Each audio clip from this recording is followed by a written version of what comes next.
السلام عليكم اخواني اخواتي، كيف دايرين؟ نتمنى تكونوا بخير وعلى خير. لقاكم هذا الفيديو ان شاء الله في احسن الظروف، وكنعتذر على الغيبه نظرا لهاد الظروف اللي وقعات. وكيف دايره احوالكم نتوما؟ بخير وعلى خير. نتمنى كلكم تكونوا بخير وعلى خير. المهم ان شاء الله غادي نشارك معكم الكنافه.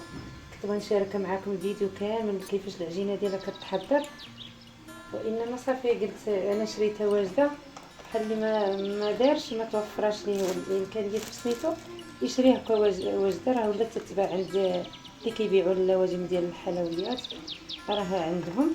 انا شريتها من عندهم، الثمن مناسب ومزيانه. وانا غنشارك معكم الطريقه ديالها ان شاء الله. خليكم حتى الاخر. المهم اخوتي، هنايا راه شريت نص كيلو. انا درت في داك نص كيلو خليت منه واحد شويه. صافي غنحلوها كيف تشوفوا. الطريقه ديالها راه ساهله. الزبده راه ذوبتها خليتها باش تبرد واحد شويه.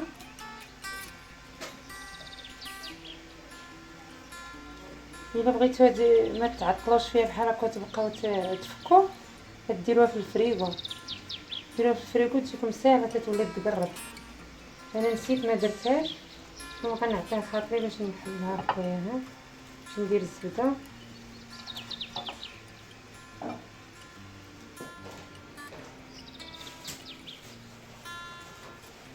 هنا خوتي صافي راه فكيتها كي تشوفوا، ساهله بالفكان.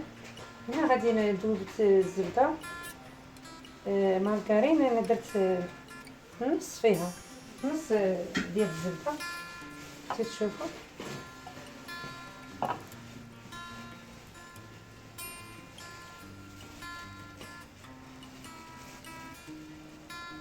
تحاولوا تحلوها بحال هكا لاصقوا شي بلاصه تتبقى ملويه.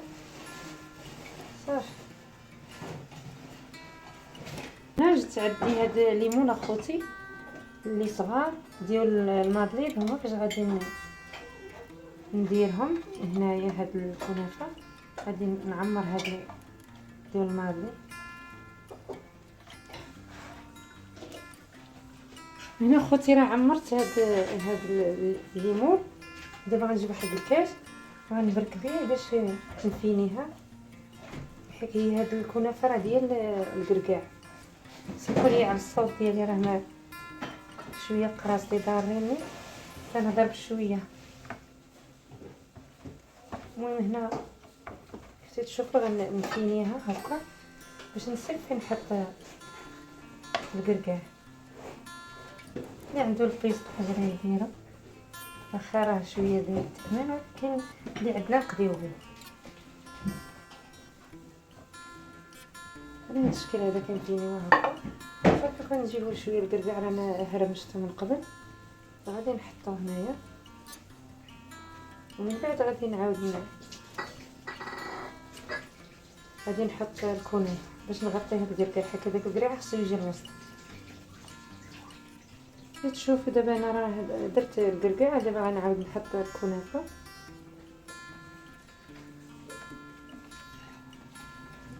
الطريقه ديالها سهله، ما بغيتش نطول عليكم في الفيديو. المهم هي الطريقه ديالها كنعاودو نفينو بالكاس باش ما تبقاش طالعه. نعاود معكم واحده اخرى.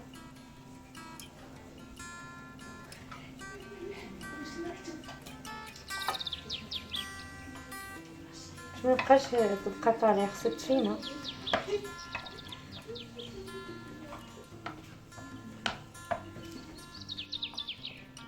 صافي كنتي تشوفوا دابا راه كاع فينيتها هذا الكاس. المهم غنخفي شويه الزبده، غنخوي الزبده بحال هكا فوق سميتو فوق الكنافه. غندخلها ان شاء الله للفران طيب، ونردو معاها البال. نديرو الطاوه تحت منها ندخلوها باش ما نحطوش منها الفران باش ما تحركش لينا، حيت هي كتحرك. ونبقاو معنا حتى النهايه ان شاء الله. هنا خوتي غادي ندير السيرو باش غنسقي الكنافه. عندي كاس ديال الماء هنايا، وكاس ديال السنيده، واحد القطعه ديال الحامض. صافي غنديرو ان شاء الله يطيب باش نسقيو به الكنافه ديالنا. ملي غادي نخرجوها سخونه ويكون واحد فيهم واحد بارد وواحد سخون. صافي راه جبدتها دابا غادي نسقيها. نسقي بهذا السيروب اللي صايبت.